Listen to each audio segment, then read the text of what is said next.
They buried you too early. They spoke your eulogy in whispers behind your back, writing your name in the dirt before your destiny had even taken its first breath. You were overlooked, dismissed, counted out. And they thought the pit you were thrown into would be your grave. But what they didn't know is that the pit is not your end, it's your beginning. Every great resurrection begins in a grave. Every divine rise begins in a fall. And every single person who was ever chosen for something greater had to first be broken for something deeper. That pit you're in, that dark place where it feels like no one sees you, where your dreams echo back like ghostly reminders of what could have been that is not punishment. That is preparation. That is the proving ground of the unshakable. You are not buried, you are planted, and when God plants you, He doesn't leave you. He nurtures you in the dark. He forms you in silence. He waters you with tears you thought were wasted. And when the time is right, when your roots are deep enough, your faith strong enough, your spirit sharp enough, He raises you in front of the very people who thought you were finished. That's how He works. He elevated Joseph from a prison to a palace. He raised David from a shepherd's field to a throne. He took Esther from obscurity to influence, and He's going to do the same for you. But you've got to stop cursing the pit, stop asking, why me, and start asking, what now? Because there's something sacred about the struggle, something holy in the hardship. God doesn't just use victories to shape His chosen, He uses valleys. He uses isolation, He uses the betrayal, the heartbreak, the failure, the rejection, all of it. Because the people who carry true power aren't built in comfort. They're built in the fire, and this world will tell you, climb faster, hustle harder, prove yourself. But God's voice is quieter than that. It says, be still, dig deeper, trust me. You want elevation, you want purpose. Then understand this elevation comes through excavation. God digs before He builds. He breaks before He blesses. That pit isn't the enemy, it's the invitation. But here's the thing most people never realize. You won't be pulled out of the pit by chance. You'll rise by choice. Because even in the pit, you still have power. The power to believe when it doesn't make sense. The power to speak life over yourself when the world speaks death. The power to decide that you were not made to live on your knees begging for validation, but to rise with authority because your worth isn't assigned by people. It was declared by God before you ever breathed. That's the kind of fire that changes everything, and I know you've been tired, you've been silent in your suffering.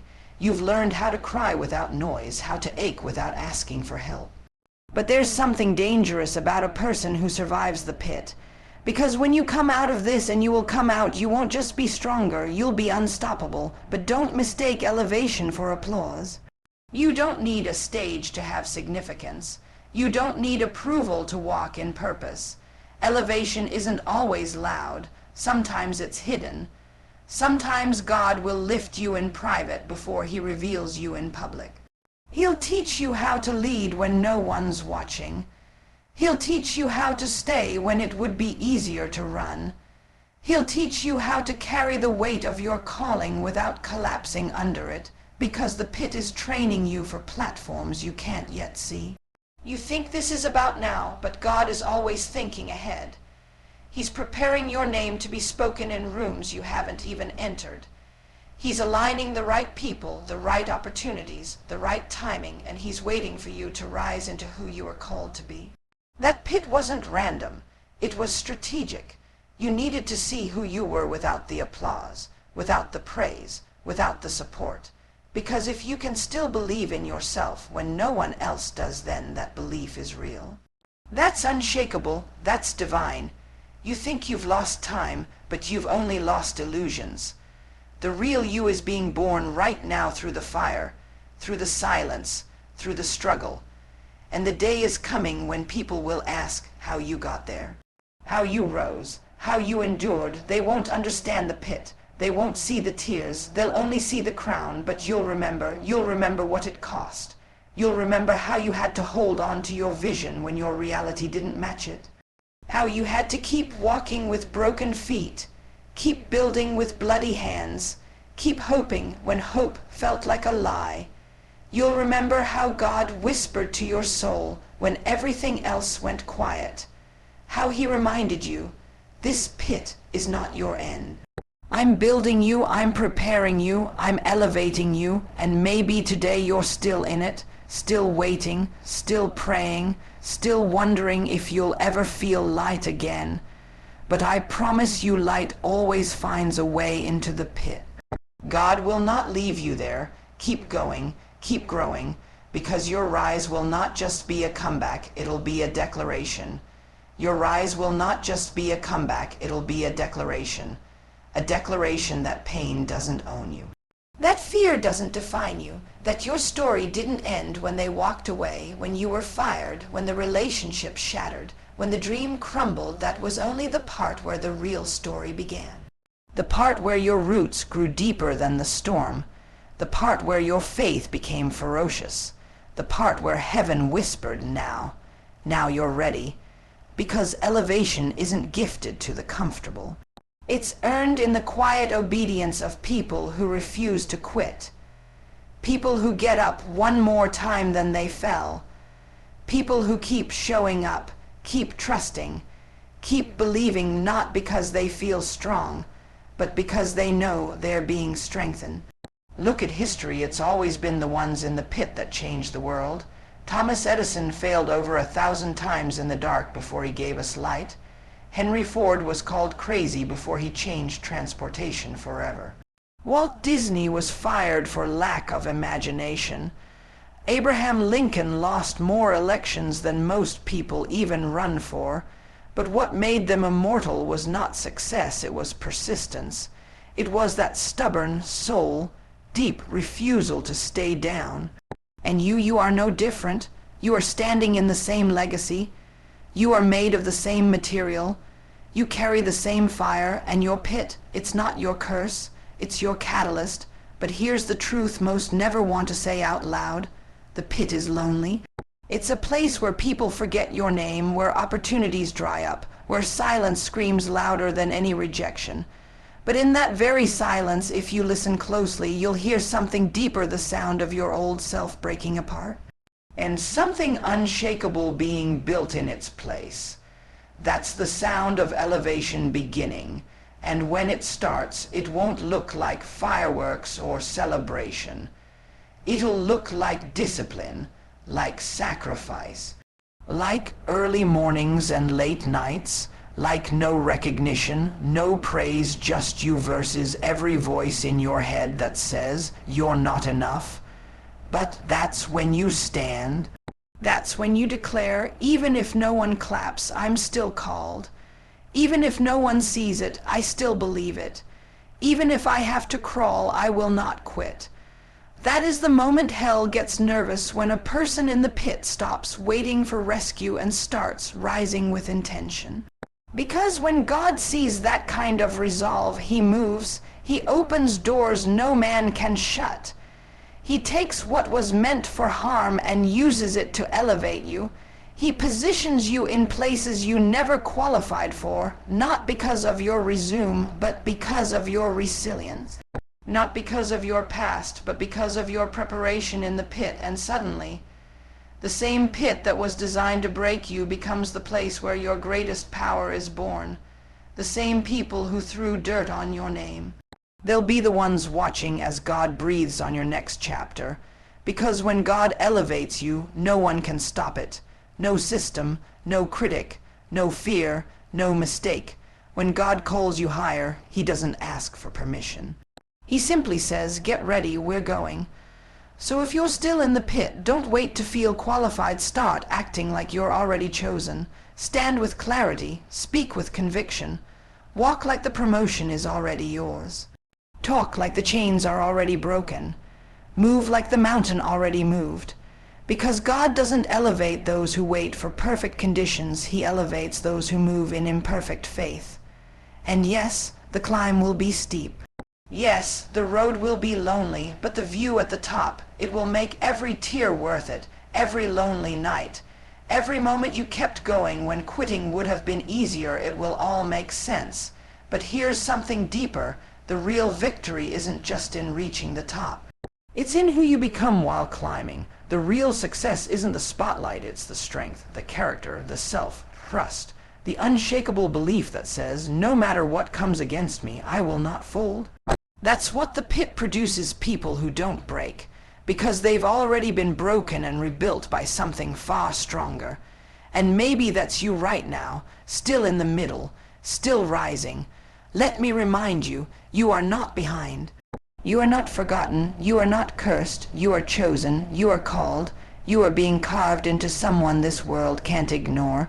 Because when God elevates you, He doesn't just raise your status, He raises your standard. Your mindset, your discipline, your ability to walk through storms without being shaken, that's what's being built in you now. So don't fight the process, don't rush the season, don't resent the pit. Because one day soon you will look back on this chapter, the chapter you prayed would end, and you'll whisper through tears, that was the moment God made me. That was the moment God made me, and not on the stage, not in the spotlight, but in the silence, in the struggle, in the season where nothing made sense, but you chose to keep walking anyway, because that's when the transformation happens, when your mindset shifts from surviving the pit to owning it, from asking, why me, to declaring, watch me, from doubting your worth to demanding your destiny. You see, the difference between those who rise and those who remain isn't found in talent, luck, or connections. It's found in mindset, the invisible battleground where your future is won or lost. It's the quiet place where your thoughts either build your future or sabotage it, and you've got to take control. You can't afford to let your mind stay stuck in survival mode. Not when you were created for elevation. So today, not tomorrow, not next week, today, you've got to decide that fear is a liar, that failure is not final, that your past is not your prison, it's your preparation. Clarity begins where excuses end, because the truth is, clarity isn't about having all the answers. It's about finally getting honest with yourself, stripping away the noise, silencing the opinions. Looking yourself in the mirror and saying, I know who I am, and I know where I'm going, even if I'm not there yet. Vision isn't optional, it's oxygen. Without a vision, you'll wander. Without a vision, you'll settle. You'll chase temporary wins instead of eternal purpose. But once your eyes open to who you were really called to be, there's no going back. And your vision, it doesn't have to make sense to anyone else. It wasn't given to them, it was planted in you. Protect it, nurture it, speak life into it even when no one claps, because vision is what carries you through the valley. It's what anchors you when the storm comes. It's what whispers, keep building, and when the foundation looks empty. Purpose is not a destination, it's a decision. It's not about what you do, it's about why you do it. It's waking up every day and choosing to believe that your life is bigger than your pain, that your calling is louder than your critics, that your time is now, even if the world hasn't caught on yet. Purpose is what makes the pit worth it, because once you realize that what you're building is bigger than you, you stop running. You stop hiding, you stop shrinking to fit into places you were never meant to stay. You start standing, you start speaking, you start moving like you've already been elevated, because internally you have. But purpose without discipline is just a dream on life support, and dreams die when discipline disappears. Because let's be honest, it's easy to feel powerful in the moment. It's easy to feel motivated when the music is playing and the words are fresh. But discipline kicks in when the crowd is gone and it's just you and the grind. Discipline is showing up when you're tired. It's choosing growth when comfort is easier. It's saying no to the short-term high for the sake of the long-term legacy. Discipline is the language of the elevated, and it's not about being perfect, it's about being faithful. Every single day, even when you don't see results, even when it feels pointless, even when nothing around you is clapping, you still show up. Because you're not working for attention, you're working for alignment. You're not trying to be impressive, you're trying to be impactful. And that takes time, that takes trust. That takes a level of inner strength that most people never cultivate because they give up too soon. But you won't, because you're not just another voice in the crowd. You're a force that's rising, you're a movement in the making. You're the answer to someone else's prayer, and the world needs what you carry. So keep going, keep building, keep believing in the vision that doesn't make sense yet. Keep sacrificing for the version of you that's still being born, because every step you take in discipline is a seed and elevation is the harvest. And make no mistake, your harvest is coming. You've cried too many tears. You've prayed too many prayers. You've broken too many cycles to stay stuck now. God didn't bring you this far to leave you. He didn't pour purpose into you just to watch you rot in the pit. He is elevating you, and he's doing it in such a way that when people see you, they won't say, "Look what they did." They'll say, "Look what God did." Because that's what divine elevation looks like. It's undeniable. It's unexplainable. It's unstoppable. And you are right in the middle of it. So fix your mindset. Sharpen your clarity. Lock in your vision. Anchor your purpose. Master your discipline. And then rise. And then rise. Don't wait for the perfect conditions. Don't wait until you feel ready. If you're breathing, you're ready. If you've survived the pit, you're ready. The time for hesitation is over. Now is the moment for movement, because elevation doesn't respond to wishing, it responds to action. You can't just sit and hope your life changes. Hope is not a strategy. Faith without movement is fantasy. You've got to move even if it's messy, even if it's small, even if it's terrifying. Because every bold step you take in the direction of your vision sends a signal to the universe that you are no longer available for average. Action breaks the grip of fear. Fear thrives in stillness. It multiplies in delay.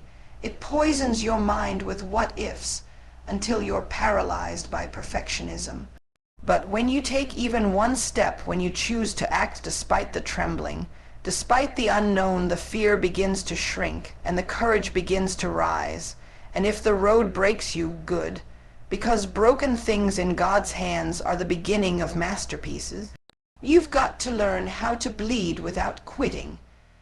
You've got to learn how to walk through hell with a smile on your soul, knowing that no fire forged against you can burn what God has already anointed.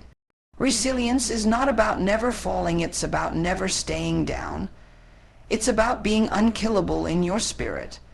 It's about having the kind of grit that gets back up with dust in your mouth and says, "Is that all you've got?" Because life will test you.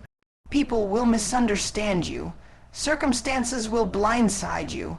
But elevation belongs to those who adapt without losing their identity. Adaptability is the secret weapon of the elevated. It's the ability to pivot when plans fall apart, to rebuild when the foundation cracks, to reinvent when the world tells you it's too late. Because the vision never changes, but the strategy might. You've got to be flexible in the hands of the Creator. You've got to stop resisting the discomfort and start recognizing it for what it is: divine redirection. Growth in disguise. You asked for strength, so God gave you storms. You asked for clarity, so he removed distractions. You asked for power, so he placed you in pressure. Elevation is wrapped in contradiction, and only those who can see the gift in the grind will receive the reward on the other side. But here's the key that unlocks the highest levels of all: gratitude. Gratitude is not weakness. Gratitude is the posture of warriors. It's not saying thank you for the pain. It's saying thank you through the pain. It's waking up in a pit and still finding breath in your body, purpose in your bones, and saying, even this will work for my good. Gratitude turns scarcity into sufficiency. It silences the lie of lack. It reminds your soul that you already have everything you need to become everything you're called to be. And when you live with that kind of gratitude, you become magnetic. You stop chasing. You start attracting, not because you're desperate, but because you're aligned. So stop waiting for elevation to give you permission to become. Start becoming now. Because one day soon the pit will open, the light will break through, the door will swing wide, and you will not walk out the same. You will emerge stronger, wiser, sharper, bolder, Not because life was easy, but because you learned to rise when everything tried to bury you. And the world will look at you and say, how did they survive that? But you'll know what it cost. You'll know the nights you didn't sleep, the prayers you whispered with cracked voices, the days you wanted to disappear but showed up anyway, the countless times you chose obedience over emotion, purpose over pressure, legacy over comfort. That's what elevation is made of, not luck, not status, but obedience in the dark. And now it's your time. No more shrinking, no more apologizing for your ambition, no more waiting for permission to walk in the power that's already yours. You've been in the pit long enough. God is calling you higher, not someday. Now stand up, speak with fire, move with purpose, and rise like someone who knows that heaven itself is backing you, because what they thought would destroy you only revealed you, and what was meant to bury you has elevated you.